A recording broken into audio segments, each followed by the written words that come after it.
2026 সালে ওমানে বসবাসরত এবং নতুন করে গমনেচ্ছু বাংলাদেশি প্রবাসীদের জন্য ভিসা এবং জীবনযাত্রায় বেশ কিছু গুরুত্বপূর্ণ পরিবর্তন এসেছে।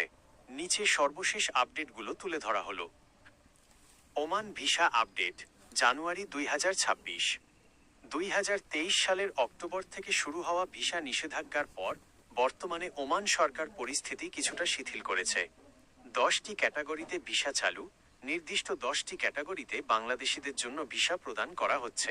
এগুলো হলো family visa, visit visa, GCC দেশগুলোতে বসবাসরত বাংলাদেশিদের জন্য, ডাক্তার, ইঞ্জিনিয়ার, নার্স, শিক্ষক, অ্যাকাউন্ট্যান্ট, হিসাবরক্ষক, ইনভেস্টর এবং উচ্চ আয়ের পর্যটক।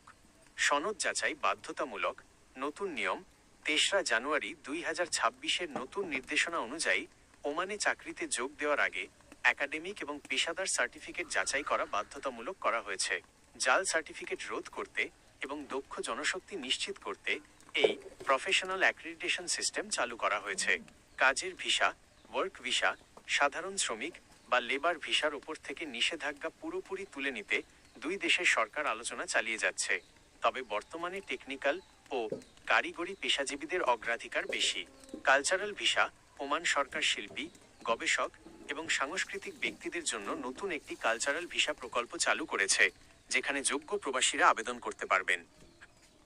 2. ওমানে বাড়ি ভাড়া ও জীবনযাত্রার খরচ।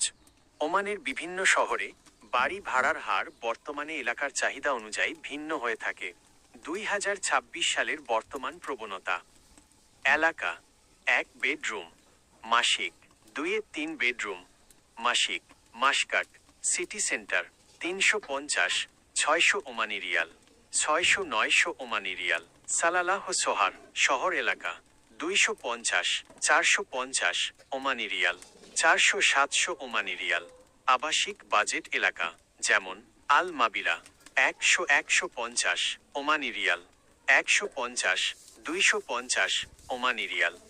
ভাড়া সংক্রান্ত কিছু গুরুত্বপূর্ণ তথ্য: ইউটিলিটি বিল অধিকাংশ ক্ষেত্রে বিদ্যুৎ, পানি এবং ইন্টারনেটের বিল ভাড়ার বাইরে থাকে, যা মাসে প্রায় 30-60 রিয়াল পর্যন্ত হতে পারে।